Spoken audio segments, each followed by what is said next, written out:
شروع اللہ کے نام سے جو سب پر مہربان ہے، بہت مہربان ہے۔ حامیم، یہ کتاب اللہ کی طرف سے اتاری جا رہی ہے جو بڑا صاحب اقتدار، بڑا صاحب حکمت ہے۔ ہم نے آسمانوں اور زمین کو اور ان کے درمیان پائی جانے والی چیزوں کو کسی برحق مقصد کے بغیر اور کسی متعین میعاد کے بغیر پیدا نہیں کر دیا ہے، اور جن لوگوں نے کفر اپنا لیا ہے وہ اس چیز سے منہ موڑے ہوئے ہیں جس سے انہیں خبردار کیا گیا ہے۔ تم ان سے کہو کہ کیا تم نے ان چیزوں پر کبھی غور کیا ہے جن کو تم اللہ کے سوا پکارتے ہو؟ مجھے دکھاؤ تو صحیح کہ انہوں نے زمین کی کون سی چیز پیدا کی ہے، یا آسمانوں کی تخلیق میں ان کا کوئی حصہ ہے۔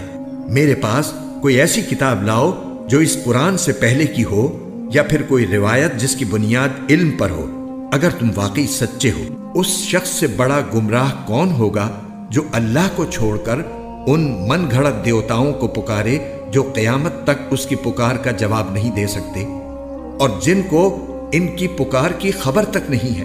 اور جب لوگوں کو محشر میں جمع کیا جائے گا تو وہ ان کے دشمن بن جائیں گے اور ان کی عبادت ہی سے منکر ہوں گے۔ اور جب ان کے سامنے ہماری آیتیں اپنی پوری وضاحت کے ساتھ پڑھ کر سنائی جاتی ہیں تو یہ کافر لوگ حق بات کے ان تک پہنچ جانے کے بعد بھی اس کے بارے میں یوں کہہ دیتے ہیں کہ یہ تو کھلا ہوا جادو ہے۔ کیا ان کا کہنا یہ ہے کہ اسے پیغمبر نے اپنی طرف سے گھڑ لیا ہے؟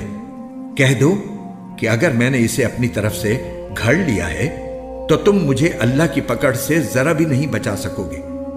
جو باتیں تم بناتے ہو وہ انہیں خوب جانتا ہے۔ میرے اور تمہارے درمیان گواہ بننے کے لیے وہ کافی ہے، اور وہی ہے جو بہت بخشنے والا، بڑا مہربان ہے۔ کہو کہ میں پیغمبروں میں کوئی انوکھا پیغمبر نہیں ہوں۔ مجھے معلوم نہیں ہے کہ میرے ساتھ کیا کیا جائے گا، اور نہ یہ معلوم ہے کہ تمہارے ساتھ کیا ہوگا۔ میں کسی اور چیز کی نہیں، صرف اس وحی کی پیروی کرتا ہوں جو مجھے بھیجی جاتی ہے، اور میں تو صرف ایک واضح انداز سے خبردار کرنے والا ہوں۔ کہو کہ ذرا مجھے یہ بتاؤ کہ اگر یہ قرآن اللہ کی طرف سے ہو اور تم نے اس کا انکار کر دیا، اور بنو اسرائیل میں سے ایک گواہ نے اس جیسی بات کے حق میں گواہی بھی دے دی اور اس پر ایمان بھی لے آیا، اور تم اپنے گھمنڈ میں مبتلا رہے، تو یہ کتنے ظلم کی بات ہے۔ یقین جانو کہ اللہ ایسے لوگوں کو ہدایت تک نہیں پہنچاتا جو ظالم ہوں، اور جن لوگوں نے کفر اپنا لیا ہے وہ ایمان لانے والوں کے بارے میں یوں کہتے ہیں کہ اگر یہ ایمان لانا کوئی اچھی بات ہوتی تو یہ لوگ اس بارے میں ہم سے سبقت نہ لے جا سکتے، اور جب ان کافروں نے اس سے خود ہدایت حاصل نہیں کی تو وہ تو یہی کہیں گے کہ یہ وہی پرانے زمانے کا جھوٹ ہے، اور اس سے پہلے موسیٰ کی کتاب رہنما اور رحمت بن کر آ چکی ہے، اور یہ قرآن وہ کتاب ہے جو عربی زبان میں ہوتے ہوئے اس کو سچا بتا رہی ہے تاکہ ان ظالموں کو خبردار کرے اور نیک کام کرنے والوں کے لیے خوشخبری بن جائے۔ یقیناً جن لوگوں نے یہ کہہ دیا ہے کہ ہمارا پروردگار اللہ ہے، پھر وہ اس پر ثابت قدم رہے تو ان پر نہ کوئی خوف طاری ہوگا اور نہ وہ غمگین ہوں گے۔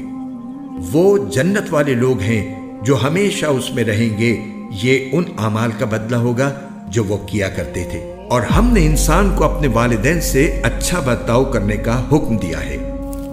اس کی ماں نے بڑی مشقت سے اسے پیٹ میں اٹھائے رکھا، اور بڑی مشقت سے اس کو جنا، اور اس کو اٹھائے رکھنے اور اس کے دودھ چھڑانے کی مدت 30 مہینے ہوتی ہے، یہاں تک کہ جب وہ اپنی پوری توانائی کو پہنچ گیا اور 40 سال کی عمر تک پہنچا تو وہ کہتا ہے کہ یا رب، مجھے توفیق دیجئے کہ میں آپ کی اس نعمت کا شکر ادا کروں جو آپ نے مجھے اور میرے ماں باپ کو عطا فرمائی، اور ایسے نیک عمل کروں جن سے آپ راضی ہو جائیں، اور میرے لیے میری اولاد کو بھی صلاحیت دے دیجئے۔ میں آپ کے حضور توبہ کرتا ہوں اور میں فرما برداروں میں شامل ہوں۔ یہ وہ لوگ ہیں جن سے ہم ان کے بہترین اعمال قبول کریں گے اور ان کی خطاؤں سے درگزر کریں گے، جس کے نتیجے میں وہ جنت والوں میں شامل ہوں گے، اس سچے وعدے کی بدولت جو ان سے کیا جاتا تھا۔ اور ایک وہ شخص ہے جس نے اپنے والدین سے کہا ہے کہ تف ہے تم پر، کیا تم مجھ سے یہ وعدہ کرتے ہو کہ مجھے زندہ کر کے قبر سے نکالا جائے گا، حالانکہ مجھ سے پہلے بہت سی نسلیں گزر چکی ہیں۔ اور والدین اللہ سے فریاد کرتے ہیں اور بیٹے سے کہتے ہیں کہ افسوس ہے تجھ پر، ایمان لے آ، یقین جان کہ اللہ کا وعدہ سچا ہے۔ تو وہ کہتا ہے کہ ان باتوں کی اس کے سوا کوئی حقیقت نہیں ہے، کہ یہ محض افسانے ہیں جو پچھلے لوگوں سے نقل ہوتے چلے آ رہے ہیں۔ یہ وہ لوگ ہیں جن کے بارے میں جنات اور انسانوں کے ان گروہوں سمیت جو ان سے پہلے گزرے ہیں عذاب کی بات طے ہو چکی ہے۔ حقیقت یہ ہے کہ یہ سب بڑا نقصان اٹھانے والے ہیں، اور ہر ایک گروہ کے اپنے اعمال کی وجہ سے مختلف درجے ہیں، اور اس لیے ہیں تاکہ اللہ ان کو ان کے اعمال کا پورا پورا بدلہ دے، اور ان پر کوئی ظلم نہیں ہوگا۔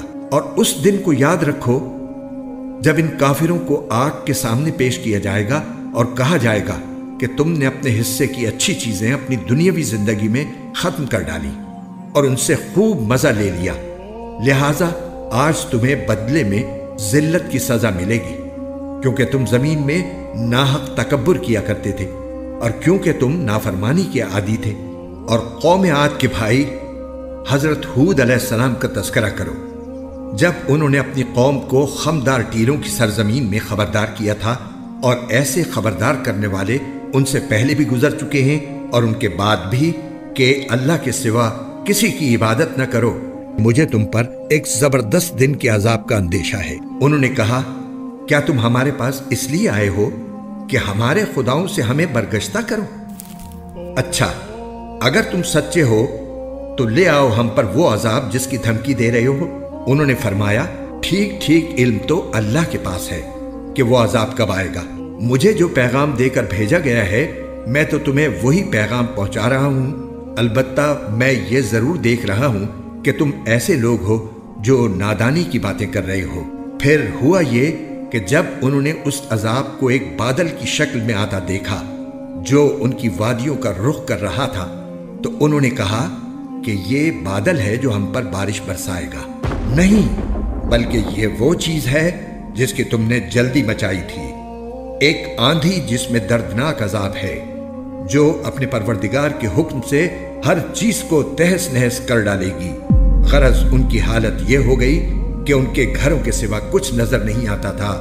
ایسے مجرموں کو ہم ایسے ہی سزا دیتے ہیں۔ اور اے عرب کے لوگوں، ہم نے ان لوگوں کو ان باتوں کی طاقت دی تھی جن کی طاقت تمہیں نہیں دی، اور ہم نے ان کو کان، آنکھیں اور دل سب کچھ دے رکھے تھے، لیکن نہ ان کے کان اور ان کی آنکھیں ان کے کچھ کام آئیں اور نہ ان کے دل، کیونکہ وہ اللہ کی آیتوں کا انکار کرتے تھے، اور جس چیز کا وہ مذاق اڑایا کرتے تھے اسی نے انہیں آ گھیرا۔ اور ہم نے اور بستیوں کو بھی ہلاک کیا ہے جو تمہارے ارد گرد واقع تھیں، جبکہ ہم طرح طرح کی نشانیاں ان کے سامنے لا چکے تھے تاکہ وہ باز آ جائیں۔ پھر انہوں نے اللہ کا تقرب حاصل کرنے کے لیے جن چیزوں کو اللہ کے سوا معبود بنا رکھا تھا، انہوں نے ان کی کیوں مدد نہ کر لی؟ اس کے بجائے وہ سب ان کے لیے بے نشان ہو گئے۔ یہ تو ان کا سراسر جھوٹ تھا اور بہتان تھا جو انہوں نے تراش رکھا تھا۔ اور اے پیغمبر، یاد کرو جب ہم نے جنات میں سے ایک گروہ کو تمہاری طرف متوجہ کیا کہ وہ قرآن سنے، چنانچہ جب وہ وہاں پہنچے تو انہوں نے ایک دوسرے سے کہا کہ خاموش ہو جاؤ۔ پھر جب وہ پڑھا جا چکا تو وہ اپنی قوم کے پاس انہیں خبردار کرتے ہوئے واپس پہنچے۔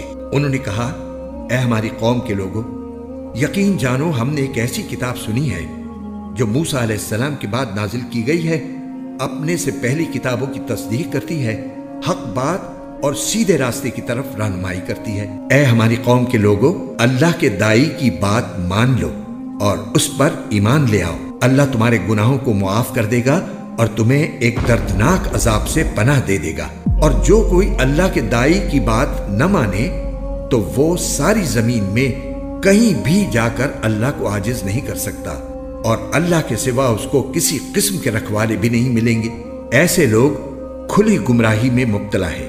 کیا ان کو یہ سجھائی نہیں دیا کہ وہ اللہ جس نے سارے آسمانوں اور زمین کو پیدا کیا اور ان کو پیدا کرنے سے اس کو ذرا بھی تھکن نہیں ہوئی، وہ یقیناً اس بات پر پوری طرح قادر ہے کہ مردوں کو زندہ کر دے؟ اور کیوں نہ ہو، وہ بے شک ہر چیز کی پوری قدرت رکھنے والا ہے۔ اور جس دن کافروں کو آگ کے سامنے پیش کیا جائے گا، اس دن ان سے پوچھا جائے گا کہ کیا یہ دوزخ سچ نہیں ہے؟ وہ کہیں گے کہ ہمارے رب کی قسم یہ واقعی سچ ہے۔ اللہ ارشاد فرمائے گا کہ پھر چکھو مزہ عذاب کا اس کفر کے بدلے میں جو تم نے اختیار کر رکھا تھا۔ غرض اے پیغمبر تم اسی طرح صبر کیے جاؤ جیسے اولو العزم پیغمبروں نے صبر کیا ہے، اور ان کے معاملے میں جلدی نہ کرو۔